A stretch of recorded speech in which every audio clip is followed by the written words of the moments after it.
You're listening to The White Rabbit, conversations on the art of presenting in a rather noisy world. Your hosts are Matt Krause and Alper Rozanes.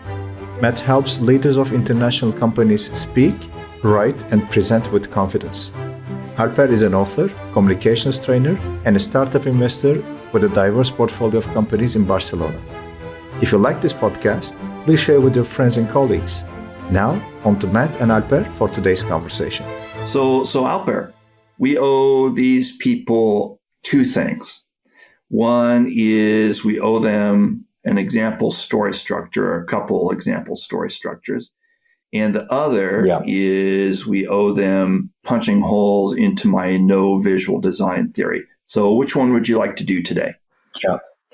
I think let's start with the second one, and then we can go to the story structure, because I spent this whole week trying to come up with ideas to punch holes, more than one. Excellent. In your proposition.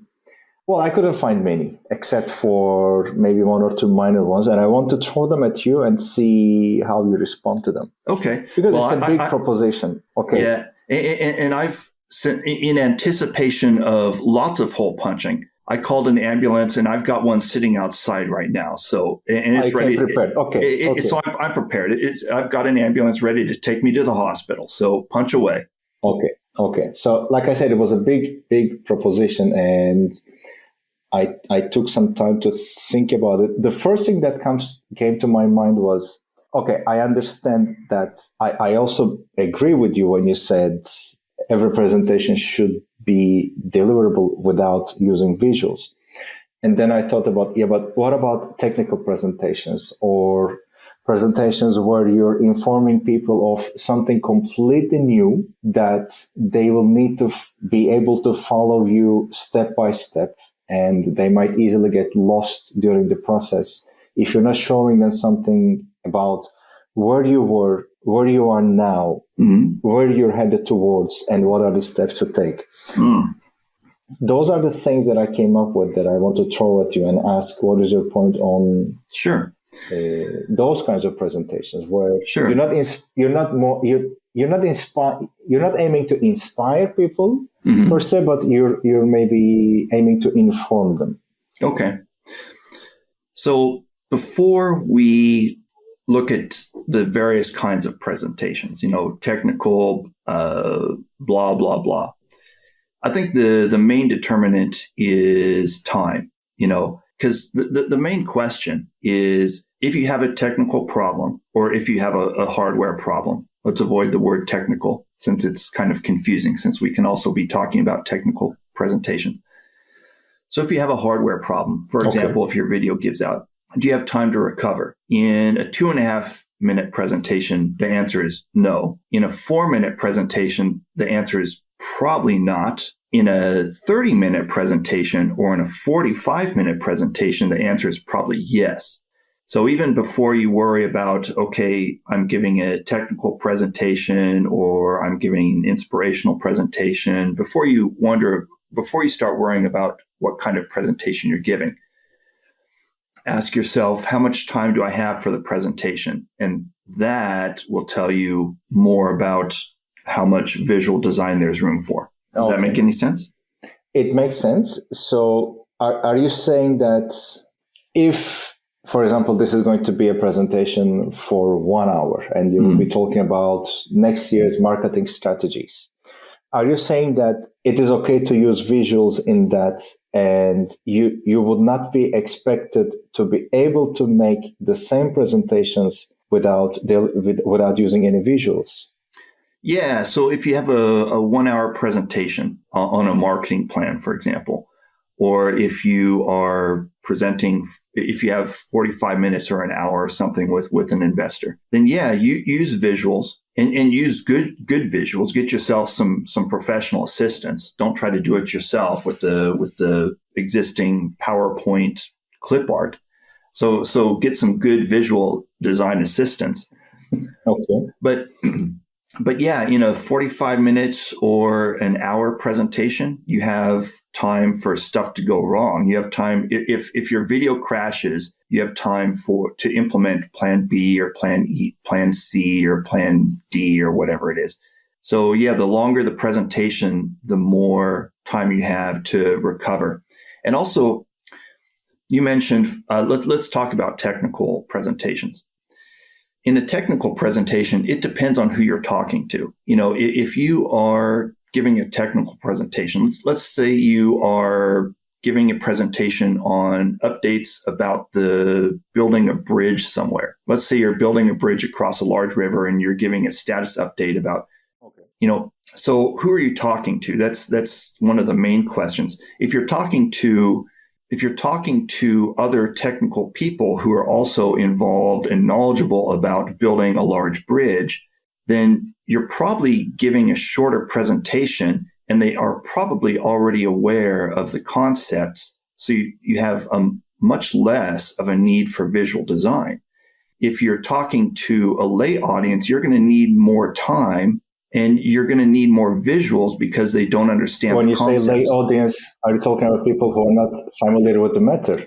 Yeah, by lay audience, I mean, let's say people like you and me, people who we're not familiar with the engineering concepts involved. We're not even the acquisition of a steel beam, we're not familiar with that concept, or we're not familiar with how that's done. We don't know who to pick up the phone and call to order a steel beam. We don't know that kind of stuff. So yeah, you're going to need more time and you're going to need more visuals because they won't be as familiar with the concept. When you say that when you say to a technical person, a person who is deeply familiar with the construction of a bridge, if you say that we're having problems acquiring enough steel beams, they immediately, within seconds, can figure out, okay, well, what does that mean? And they can start running through the ramifications. They know what it's going to affect. But if you're talking to a layperson who doesn't know anything about the construction of a bridge, then yeah, if you mention that we're having problems getting steel beams, it's going to take them a few minutes to figure out what that means. And so you're going to need more time for your presentation, and you're going to need more visuals because you're going to need to walk them through. They're not going to know what to do with this information. We're having a hard time acquiring steel beams. They're not going to know what to do with that information. So they're going to need some visuals to help them walk through what to do. Okay. So to clarify things, are you saying, because what was the proposition? The proposition was that you should be able to deliver a presentation without using any visual aids, right? Mm-hmm. Yes, correct. To confirm it in the beginning. Correct. Okay. Are you saying that you should be able to do that in case a technical problem occurs and something goes wrong? Or are you saying that for all presentation engagements, and not speaking only from a technical perspective, but also speaking from a more like philosophical perspective, let's say, are you saying that all interactions between people involving presentations should be able to be delivered without using visuals? Both. I'm saying both. You need to know how to tell the story in case there's a technical problem. Because if your video breaks down or your PowerPoint crashes or your computer crashes or all the electricity goes out or whatever, you still need to be able to deliver your story. And so if you're talking to a technical audience, you still need to be able to explain to that technical audience. If you have no electronics, you still need to be able to explain to that technical audience why acquiring bridge joints is causing problems. And if you're talking to a non-technical audience or a lay audience, you still need to be able to explain to them how this is going to affect the building of the bridge. So yes, one is that, yes, I do mean that you need to be able to, or you need to prepare yourself for a technical problem or a hardware problem just in case one happens. And also, and by the way, what was the second one that I'm agreeing to? I forget. Well, you already agreed.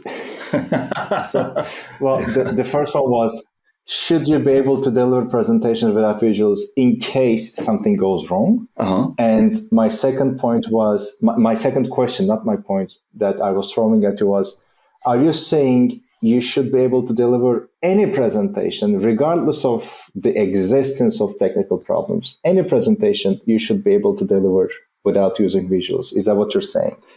Yeah, that is what I'm saying. And again, if it's a long presentation, you're going to need visuals more, and people are going to expect they're going to expect visuals, and they're going to need visuals too. So you're going to need the visuals. You still need to be able, boring words combined with great visuals still equates to boring presentation. Both need to rock. I agree. You need good words and you need good visuals. Everything needs to be good. Okay. So you can't just have great visuals and combine them. If let's say that you're giving a 45-minute presentation or a 60-minute presentation or whatever, you can't just have great visuals and have boring words. So your words have to be good. Your story has to be good anyway. So whether you have the visuals or not, you've still got to put the work into making the story good. Okay. I'm going to push you a little bit more because I don't want to go out of business of designing slides. Okay, sure. I am the marketing manager, hypothetical. I am the marketing manager of a multinational corporation, and we're towards the end of November. And my boss, my manager, is asking for a presentation on what I'm going to do next year. And also, he or she is asking for the results of this year. Mm-hmm. So what am I going to talk about in this presentation? I'm going to talk about what we did during this year, mm-hmm. what results we have achieved, mm-hmm. what we make out of those results, and what will be our steps for the next year. Okay. To be totally blunt, are you saying that even that presentation I should be able to do without using visuals? Yes, you should be able to do it without using visuals. You should... I was hoping you would say that. Well, here I am. Here I am saying it. Yeah, I am actually extreme. I'm not just offering some extreme words. So when you push, I will still be extreme. I will be devastated if you said, no, in that case, you can use visuals. Please elaborate. Well, sorry about that, because I am going to say that, yes, you can use visuals. In fact, you probably should use visuals, but your story still needs to be able to stand alone. You can't just have good visuals to carry you through your inability to articulate yourself. If you can't, I guess that's the root of it, is don't depend on your visuals to carry you through your inability to articulate yourself. If you can't articulate yourself, then you need to work on your presentation more. If you can't articulate yourself, you don't understand the concept well enough. If you can't articulate yourself, you haven't defined narrowly enough who you're speaking to and what they care about. Okay, I agree with that. Mm-hmm. At the same time, my manager wants to see numbers. Yeah. So are you saying that my story or my speech should be so good, so well, that I should be able to convey those without using visuals too? No. One of the main rules that you need to follow in communications anywhere, in any form, is that it's good to push the envelope, but you have to stay in the envelope. You have to give people a little bit of what they're expecting. If you walk in there and you're crazy and you blow out of the water all of their expectations, they're going to stop listening to you. You're going to have no credibility at all. So yes, if your manager is expecting a graph with some numbers, you need to have a graph with some numbers. Your manager will be impressed if you're able to handle a situation in which everything crashes. Or your manager will be impressed if you're able to handle the presentation, if you understand the concepts so well that you can articulate them even without the visuals. Your manager will be impressed. But still, even if you rock the words, you still have to meet the expectations. And if the expectations are that you have, a graph with some numbers, you need to have a graph with some numbers. Okay. So in the end, can we say you should be able to deliver any presentation without using any visuals as long as it is not expected from you that you use visuals. And you should not use visuals as a backup for your faulty performance, let's say, or not being able to. You shouldn't use visuals as a crutch. Is that what you're saying? Yeah, don't use visuals as a crutch. If you think I need some visuals to explain what I'm saying, I need some visuals. If you think to yourself, I need some visuals to make my point, see that as a problem in yourself. See that as a challenge to yourself.